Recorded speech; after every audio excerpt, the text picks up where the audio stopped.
What's going on, everybody? Today we're going to go over two things. We're going to go over thumb rolls and aerial rolls, which is when you pop the beads off your hand from a roll and then land back on your hand into a roll.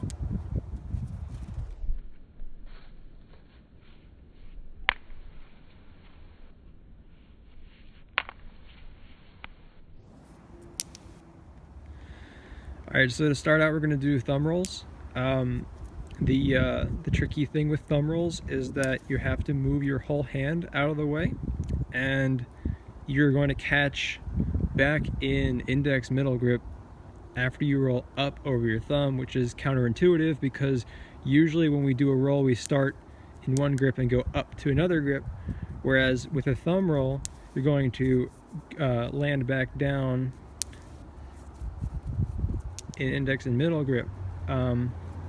So to start with that, I find it much easier to go from an index roll into a thumb roll going up, but you can start in this grip as well and just kind of throw it up. So the first thing I'm going to go over is how to position your hand. So if you do your index roll or you're starting from here, it's the same concept that applies. You're going to want to tuck your fingers and kind of make a thumb, or whatever, a thumbs up, and turn your hand sideways to kind of bring it in line with the bead. So the string is going to start wrapping, and that's where your roll is going to happen around this part of your thumb. And then once that's happening, you should kind of move your hand back. Let me check.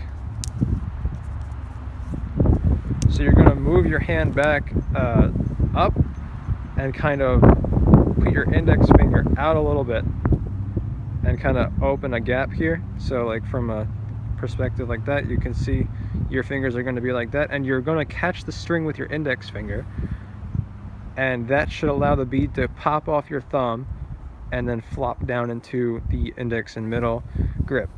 So to demonstrate a couple times, whoops.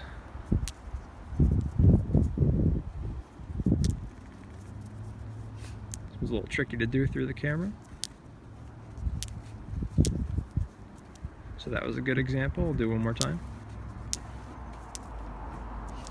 So you see it pops off the thumb and comes back to this index and middle grip. And then I'll do it a couple times from this grip here, thumb and index. Whoops. Oh. It's a little bit more difficult going from here because you don't have the continuous momentum from the index roll.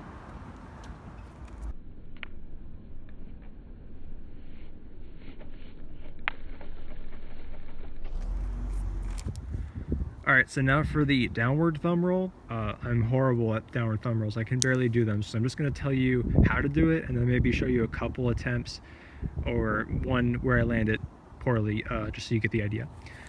So you're going to start in index and middle grip, and you're going to wrap under, right? I'll show you with the bead here real quick. You're going to wrap under like that, and you're going to let go of the beads, and that's where the roll is going to happen. And you're going to outstretch your hand palm facing down, right? So you wrap under, you let go, the roll happens, you grab, and then your only option is to go straight into rebounds or go straight into a downward index roll. And here I'll show you a couple attempts.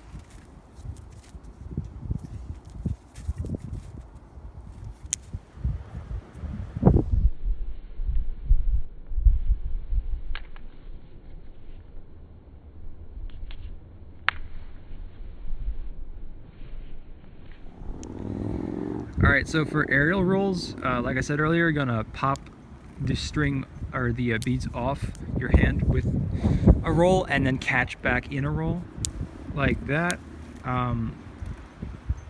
See if I can get you a better angle on it. It's a little bit difficult to do, especially because it's windy out. But this is a nice trick because you can, if you go up the ladder, you could pop off and then go back down to ring or something and reset. And you can actually pretty much catch an aerial roll from any way to toss an aerial. So basically the idea is you want to land on the portion of the string that's about 3/4 of the way to the outside bead. Pretty much the closer to the middle you land, the more likelihood they're going to have to click off of each other and then do the trick that's called a clickbait. And then the closer you get to the end, the more likely you are to just continue the flipping of the bead midair. So you want to land pretty much in the Goldilocks zone, and it's going to depend on your string length and how heavy your set is. You're going to have to experiment to find that. But wherever it is, for me it's about right here. As soon as you land there, you'll be able to continue the roll from the aerial. And so that's catching it. The way to pop out of a roll into an aerial is pretty much just to let the roll happen and then don't catch it, and it should pop right up.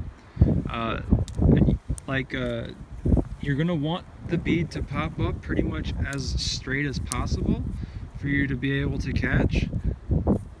And then yeah, another tip I didn't go over yet was when you're about to catch, you want to kind of tug your hand up just a little bit to give that give the bead landing on your finger the momentum necessary to keep going. All right, thanks for watching, guys. That's going to be it for this one. Leave a comment or send me a video if you want me to take a look. I'll try to help you out. All right, have a good one. Peace.